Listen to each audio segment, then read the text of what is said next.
AP Chemistry Molecular Geometry, Hybridization Involving d orbitals. Specifically today we're going to be looking at hybridization involving d orbitals, sp3d hybrid orbitals, an example using phosphorus pentafluoride, sp3d2 hybrid orbitals, and an example using sulfur hexafluoride. Hybridization involving d orbitals. Atoms in the third period and beyond can also use d orbitals to form hybrid orbitals. The mixing of one s orbital, 3 p orbitals, and 1 d orbital leads to the 5 sp3d hybrid orbital. This will form a trigonal bipyramidal shape. Let's consider the phosphorus atom in PF5. What is the electron configuration for phosphorus? We know that phosphorus is going to be 1s2, 2s2, 2p6, 3s2, 3p3. The orbital diagram for ground state phosphorus will be as follows. We assume the 1s2, the 2s2, and the 2p6. Those are going to be completely filled. Then as we go into the third period, we'll have 3s2, and then an electron in each one of the orbitals in the p sublevel. In the ground state, there are only 3 unpaired electrons available to bond with the 5 fluorine atoms. In order for bonding to take place with all 5 fluorine atoms, 1 electron from the 3s orbital is excited and promoted to the d orbital.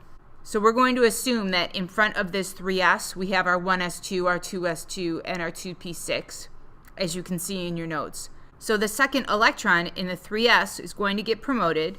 So we'll see the electrons in 3p, and then finally we'll see this last electron right here in 3d.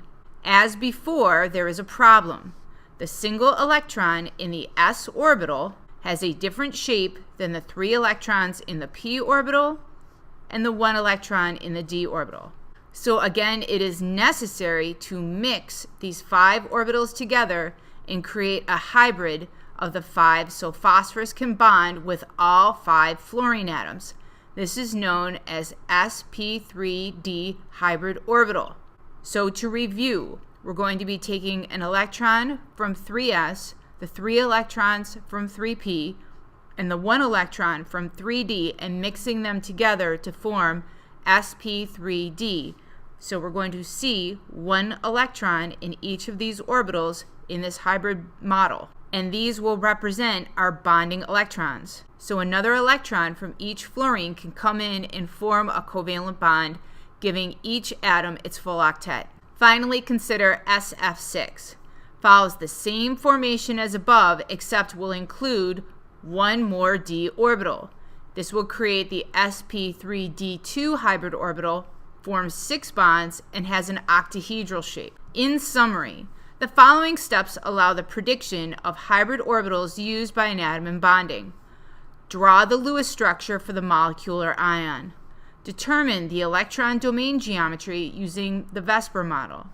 Specify the hybrid orbitals needed to accommodate the electron pairs based on the geometric arrangement. So what did we learn? We went over hybridization involving d orbitals. We talked about sp3d hybrid orbitals. We looked at an example with phosphorus pentafluoride. We talked about sp3d2 hybrid orbitals, and we looked at an example using sulfur hexafluoride. Need more help? Feel free to contact me. Have a great day.